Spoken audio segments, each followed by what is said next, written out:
आप अपना फ्यूचर कैसे सिक्योर कर सकते हैं रियल एस्टेट मार्केट के अंदर। आज मैं अपनी इस वीडियो के अंदर आपसे वही सब कुछ डिस्कस करूंगा जो आपके आने वाले टाइम में आपको क्या बेनिफिट होगा,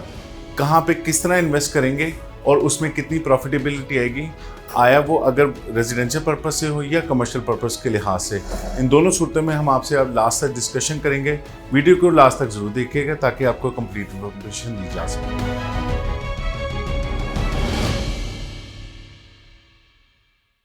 अस्सलाम वालेकुम viewers, this is Junaid Malik from titanium group. Viewers, आपको पता है कि टाइटेनियम ग्रुप हमेशा से कोशिश ये करता है कि आपको रियल एस्टेट से रिलेटेड जितनी भी अपडेट्स हैं वो वक्तन फ़वक्तन प्रोवाइड की जा सकें। करंटली मार्केट में क्या चल रहा है, मार्केट में पास्ट में क्या हुआ था और फ्यूचर में क्या होने वाला है, उसकी क्या प्रेडिक्शंस, ताकि हमारे जो व्यूअर्स हैं, जो हमारे एंड यूज़र्स हैं, जो हमारे इन्वेस्टर्स हैं ख़ास तौर पे, वो अपने टाइम को, अपने पैसों को किस तरह मैनेज करके ईजीली प्रॉफिट मेकिंग कर सकते हैं। अलबत्ता इसके अंदर कुछ ऐसे फैक्टर्स होते हैं जिनके बारे में आज हम डिस्कस करेंगे कि आपको किस टाइम पे, कहाँ पे, कौन सी इन्वेस्टमेंट करनी चाहिए और वो आपको कितने टाइम पीरियड के अंदर जो है वो बेनिफिट देगी। पिछले 2 साल के टाइम के अंदर मार्केट में ऐसा देखा गया है जिसमें रेजिडेंशियल पॉइंट ऑफ व्यू से जिन्होंने इन्वेस्टमेंट की थी या फिर कमर्शियल पॉइंट ऑफ व्यू से इन्वेस्टमेंट की थी, उन्होंने काफ़ी अच्छा गेन किया। But due to some uncertain reasons, इसमें पॉलिटिकल इंस्टेबिलिटी, इकोनॉमिकल सिचुएशन के मद्देनज़र रखते हुए काफ़ी ज़्यादा ब्रेन ड्रेन हुआ, जिसकी वजह से काफ़ी लोगों के अंदर ये रिलक्टेंसी पाई गई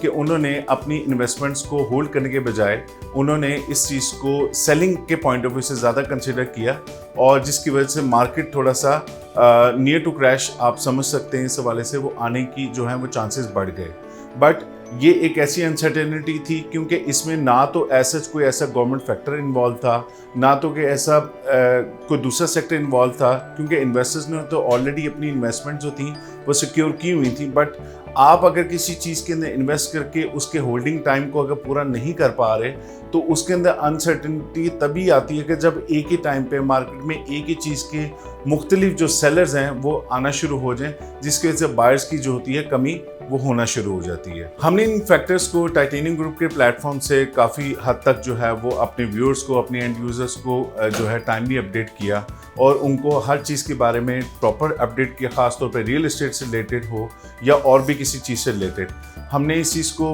ओवरली जो है वो फोकस करने के बाद जो है हमारे पास जो इसके रिजल्ट्स आए उसके अंदर कुछ कॉमनली ऐसी चीज़ें थी जिसके अंदर अगर आप फॉर एग्जांपल उनको निगेट कर भी दें तब भी आपको ऐसे उतना जो है वो नुकसान नहीं होगा, बल्कि वो चीज़ आपके फ़ायदे में ही जाएगी। मेरा आज वीडियो के अंदर जो फोकस रहेगा वो 2 ऐसे प्रोजेक्ट्स हैं जिसके अंदर बाइंग सेलिंग होती है मार्केट के अंदर, चाहे वो कैश के ऊपर मौजूद हो या इंस्टॉलमेंट्स के ऊपर मौजूद हो। पिछले कुछ एरा के अंदर देखा गया है कि ख़ास तौर पे कुछ अगर हम बायर्स की या सेलर्स की सेग्रीगेशन करें तो उसमें 2 प्रोडक्ट्स नेमली हैं, जैसे कि एक रेजिडेंशियल प्रोडक्ट्स हैं और इसी तरह से कमर्शियल प्रोडक्ट्स हैं। अब अगर रेजिडेंशियल प्रोडक्ट्स की बात करें तो इसमें रेजिडेंशियल अपार्टमेंट्स आते हैं, इसी तरह से इसमें रेजिडेंशियल प्लॉट्स आते हैं, रेजिडेंशियल हाउसेज आते हैं, इसमें इंस्टॉलमेंट्स के ऊपर भी अवेलेबिलिटी रही, इसके अलावा इसके अंदर कैश के ऊपर भी अवेलेबिलिटी रही जो कि on ground ready to move आप इसको कंसिडर कर सकते हैं। इसी तरह से अगर दूसरी कैटेगरी को हम डिफाइन करें तो उसमें कमर्शियल शॉप्स, कमर्शियल अपार्टमेंट्स, इसके अलावा उसके अंदर कमर्शियल प्लॉट्स जो कि सेम कैटेगरी रेजिडेंशियल के साथ जिस तरह मैंने आपको पहले बताया इंस्टॉलमेंट के ऊपर और इसी तरह से कैश के ऊपर अवेलेबिलिटी रही। अब अगर हम इसके ट्रेंड को देखें कि ट्रेंड को कहाँ पे इसने फॉल किया, तो ट्रेंड को अगर हम over the period of time के अंदर अगर इसको कंसिडर करें तो 70% जो लोग थे उन्होंने कमर्शियल को एज़ कम्पेयर टू रेजिडेंशियल ज़्यादा प्रेफर किया। मैं उन लोगों की बात नहीं करूंगा, मैं एक जनरल डाटा की बात कर रहा हूं कि फॉर एग्जांपल जिन लोगों ने अपने फ्यूचर को सिक्योर करते हुए जो रेंटल पर्पस के हवाले से जिन लोगों ने इन्वेस्टमेंट की वो ज़्यादातर कमर्शियल थे, चाहे वो उसके अंदर प्लॉट के अंदर इन्वेस्टमेंट करें और उसके बाद अपनी कोई बिल्डिंग कंस्ट्रक्ट करें उसमें, या कोई ऑलरेडी कंस्ट्रक्टेड बिजनेस के अंदर वो अपने कोई अपार्टमेंट को जो कि कमर्शियल यूज़ के लिए हो या फिर कमर्शियल शॉप को उन्होंने बुक करवाया ताकि फ्यूचर के अंदर रेंटल पॉइंट ऑफ व्यू से वो उसको कंसिडर कर सके। हमारे वीडियो बनाने का मकसद बेसिकली आपको उन ट्रेंड्स के बारे में बताना है जो इस अनसर्टेनिटी के बावजूद भी जिसमें किसी किस्म की कमी नहीं है। फॉर एग्जांपल अगर आप बिजनेसेस को देखें जो कि ख़ास तौर पर रेंटल बिजनेसेस हैं जिसमें आपके फूड से रिलेटेड जितने बिजनेसेस हैं वो अच्छा काम कर रहे हैं। इसके अलावा मेडिकल स्टोर्स हैं, इसके अलावा डिपार्टमेंटल स्टोर्स हैं, इसके अलावा सुपर या मेगा स्टोर्स हैं, इसके अलावा और जितनी भी जो ग्रॉसरी ख़ास तौर पे से रिलेटेड जितनी भी शॉप्स हैं या और भी डिफरेंट तरह के जो बिजनेसेस हैं, वो ज़ाहिरी बात है वो किसी ऐसी कमर्शियल शॉप के अंदर ही ऑपरेट कर रहे हैं जिसके अंदर बेशक डॉलर रेट इंक्रीज भी हुआ, उसके बावजूद भी काम जो है वो चलता ही रहा और ऑलरेडी चल भी रहा है। बट इसके साथ ही लोगों के अंदर कुछ लोगों में ये अनसर्टेनिटी पाई गई कि उन लोगों ने अपनी जो एसेट्स थे उसको सेल आउट करने की कोशिश की, लेकिन अनफॉर्चुनेटली उनको वो रिजल्ट्स नहीं मिले क्योंकि मार्केट के अंदर बायर्स की कमी होने की वजह से। बट हम लोग जिस चीज़ पे फोकस कर रहे हैं कि ड्यू टू दिस अनसर्टेनिटी आप लोगों को ख़ास तौर पे इस चीज़ को बिल्कुल भी, अगर तो आप में उस चीज़ का होल्डिंग पावर फॉर एग्जांपल है, तो बल्कि this is the right time to invest, because इस टाइम पे आपको उन रेट्स के ऊपर चीज़ें अवेलेबल हैं जो कि आपको आने वाले टाइम के अंदर जो अच्छा बेनिफिट दे सकते हैं, चाहे वो प्रॉफिट के पॉइंट ऑफ व्यू से हो या रेंटल के पॉइंट ऑफ व्यू से हो। उसका बड़ा एक खुलासा अगर मैं करता चलूँ, जो over the past few years के अंदर हमने डाटा इकट्ठा किया, इसके अंदर बाकायदा तौर पे कुछ ऐसे टाइम आते हैं जिसके अंदर जो प्राइसेस होती हैं वो लो हो जाती हैं बिकॉज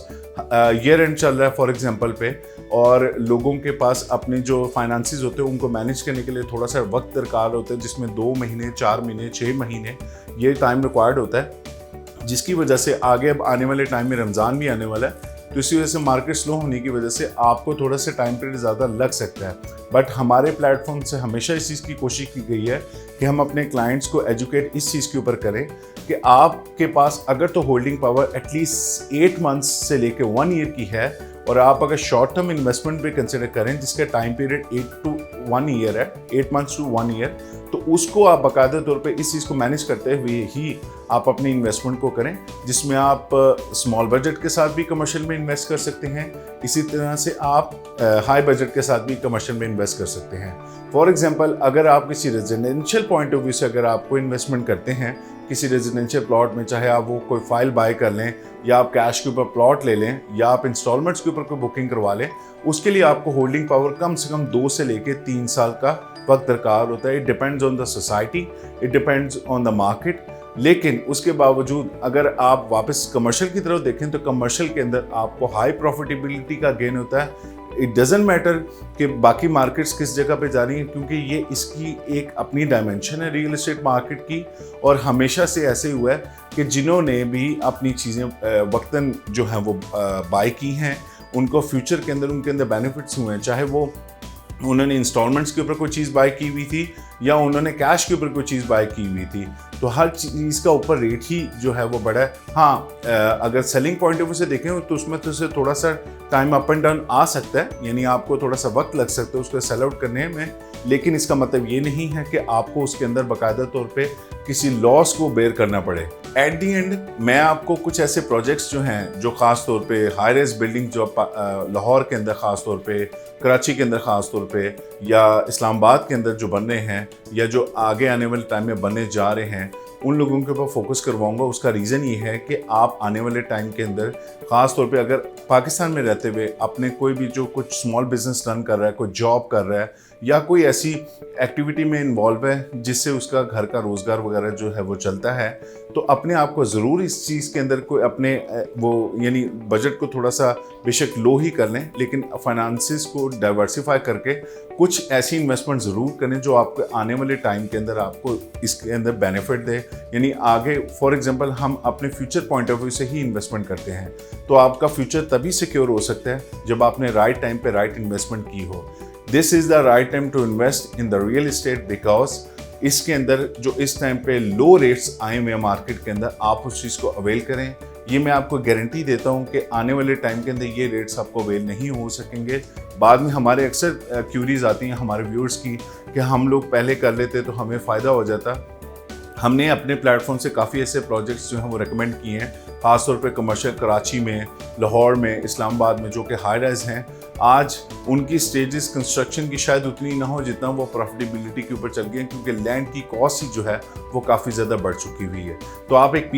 पीस ऑफ लैंड ही बेशक बाय कर रहे हैं, चाहे वो बिल्डिंग के अंदर हो या आप ऑन ग्राउंड कोई चीज़ फॉर एग्जांपल ले लेते हैं, तो फ्यूचर में उसका 100% आपको बेनिफिट ज़रूर होगा। लोगों का ट्रेंड इस टाइम पे बाकायदा तौर पे लोग people are much educated. In fact हमारे क्लाइंट्स हमें मज़ीद एजुकेट करते हैं, ख़ासतौर पे जो ओवरसीज़ क्लाइंट्स हैं दे आर मच एजुकेटेड, और वो रियल एस्टेट में ख़ास तौर पे कमर्शियल को ज़्यादा प्रेफर करते हैं if they have some extra income, यानी कुछ आप उनके पास फाइनेंसिस डिफरेंट हों तो उसके अंदर वो बाकायदा तौर पे इस चीज़ को कंसिडर करते हैं वो कमर्शियल के अंदर इन्वेस्ट करें। तो आपको फॉर एग्जांपल किसी भी किस्म के कमर्शियल से रिलेटेड, चाहे वो इंस्टॉलमेंट्स के ऊपर कोई बुकिंग से रिलेटेड हो या कैश के ऊपर बुकिंग से रिलेटेड हो, चाहे वो कराची में हो, इस्लामाबाद में हो, लाहौर में हो, किसी भी हवाले से कोई गाइडेंस रिक्वायर्ड हो या कोई बुकिंग से रिलेटेड आपको इन्फॉर्मेशन चाहिए हो जिसमें मल्टीपल प्रोजेक्ट्स हैं हमारे प्लेटफॉर्म से जो आपको ऑलरेडी पोर्ट्रे किए गए हैं, तो स्क्रीन पे नीचे दिए गए नंबर पे आप मुझसे डायरेक्ट कांटेक्ट कर सकते हैं।